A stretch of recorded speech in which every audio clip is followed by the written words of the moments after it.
ठीक है। तो अब तक हमने जो सवाल किए पूछे वो नॉर्मल जनरल सवाल था जीपीटी को, कि एक स्पोकन इंग्लिश पढ़ने वाला बंदा किन किन सवालों को पूछने के लायक होना चाहिए, या फिर उसके पास कौन कौन से सवाल होना चाहिए, और उन सवाल को भी यही जीपीटी देगा और उनके जवाब भी आप इसी से पूछ सकते हैं। उसके बाद फिर बाकी के लोगों से पूछें, एक्सपर्ट से पूछें या किसी भी से भी पूछें। लेकिन अब मैं थोड़ा सा आगे बढ़ना चाहता हूँ, मैं बोलना चाहता हूँ, चलिए मैं बोल के ही देता हूँ। मैंने इंग्लिश बोलना सीख लिया, या मैंने इंग्लिश लिखना सीख लिया, इंग्लिश पढ़ना सीख लिया, इंग्लिश समझना सीख लिया, लेकिन मैं जब 40, 400, 4000 लोगों के सामने खड़ा होता हूँ तो मेरी टांग कांपती है। मैं इस काबिल नहीं हूँ कि जो मैंने स्किल सीखा हूँ इंग्लिश में उसको मैं रिप्रेजेंट कर पाऊँ, उनके सामने रख पाऊँ। तो बताएंगे आप कि मेरे सीखते हुए किन प्रॉब्लम्स को मैंने नज़रअंदाज किया, किन चीज़ों पे मैंने ध्यान ही नहीं दिया। बस मैं सीख गया स्किल को, और स्किल सीख के मैं तैयार हो गया, स्किल वाला बंदा हो गया, लेकिन मैं उस काबिल नहीं हूँ कि जो मैं चाहता हूँ वो उस लेवल का मुझे मिले। चलिए, आपने इंग्लिश सीखने में जो मेहनत की है वो बहुत सराहनीय है, लेकिन जो समस्या आपको 400 या 4000 लोगों के सामने आती है वो सिर्फ इंग्लिश सीखने तक सीमित नहीं है। ये एक कॉन्फिडेंट और प्रेजेंटेशन स्किल का इशू है, जो प्रैक्टिस और सही अप्रोच के साथ सुधारा जा सकता है।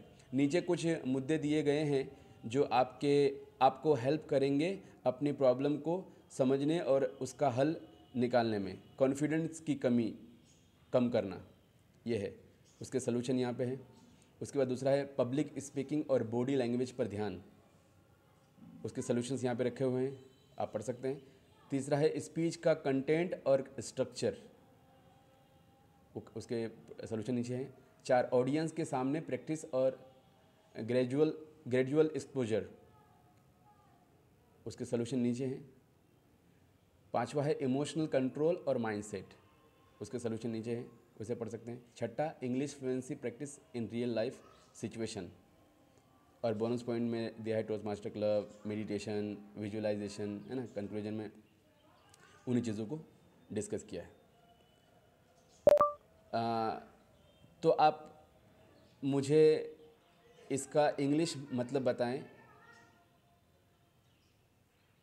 उसे क्या कहेंगे?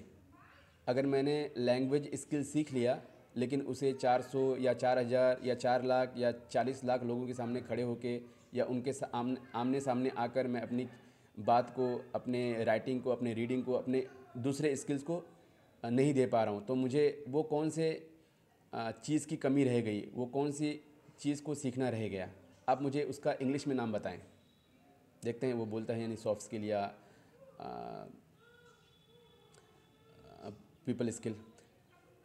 आई have learned the language skill such as speaking, writing, reading, उसी बात को उसने इन इंग्लिश ट्रांसलेशन में आपका सवाल और फीलिंग और एक्यूरेसी रिफ्लेक्ट करने की कोशिश की गई है। लेट मी नो इफ, उसने उसी को कंप्लीट किया है। इसको क्या कहेंगे? मैंने लैंग्वेज सीख लिया, मुझे राइटिंग करने आता है, मुझे रीडिंग करने आता है, मुझे स्पीकिंग करने आता है, लेकिन मैं 4000 लोगों के सामने ना बोल सकता हूँ, ना उनको सिखा सकता हूँ, ना उनके साथ मिलजुल के कोई काम को अंजाम दे सकता हूँ। तो मेरे अंदर किस चीज़ की कमी रह गई?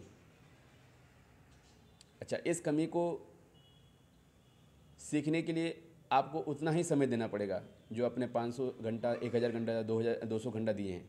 अगर आपने इस कमी को, उस स्किल को, किसी भी स्किल के साथ को सीखने के साथ साथ अपने इस कमी को पूरा करने की कोशिश नहीं की है, तो I have learn the language, I know how to write, read. Okay, ये ट्रांसलेशन आपके सवाल को क्लियर और नेचुरल, ये ट्रांसलेट कर रहा है।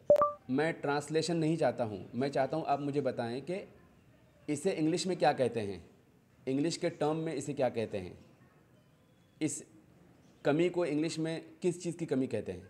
अब वो समझ गया। उससे पहले समझ रहा था वो कि मैं ट्रांसलेशन मांग रहा हूँ, इसलिए मतलब बता रहा था। ठीक है, lack of confidence, stage fright, public speaking anxiety कहते हैं, है ना। कम्युनिकेशन बैरियर्स या परफॉर्मेंस एंजाइटी कहते हैं। इन सभी चीज़ों को एक शब्द में क्या कहते हैं? देखते हैं। इनहिबिट कहा जाता है, नर्वसनेस, ये तो हिस्सा हुआ। तो फिर पब्लिक स्पीकिंग, सॉरी, तो फिर सॉफ्ट स्किल या पीपल स्किल किसे कहा जाता है? सॉफ्ट स्किल और पीपल स्किल अलग चीज़ें हैं, लेकिन दोनों इंटरपर्सनल इंटरेक्शन और कम्युनिकेशन से जुड़ी होती है। सॉफ्ट स्किल के बारे में पढ़ सकते हैं आप, है ना। ये बुनियाद है किसी भी जगह पे काम करने के लिए, किसी भी टीम में काम करने के लिए, वर्ल्ड वाइड काम करने के लिए, ये बुनियाद है।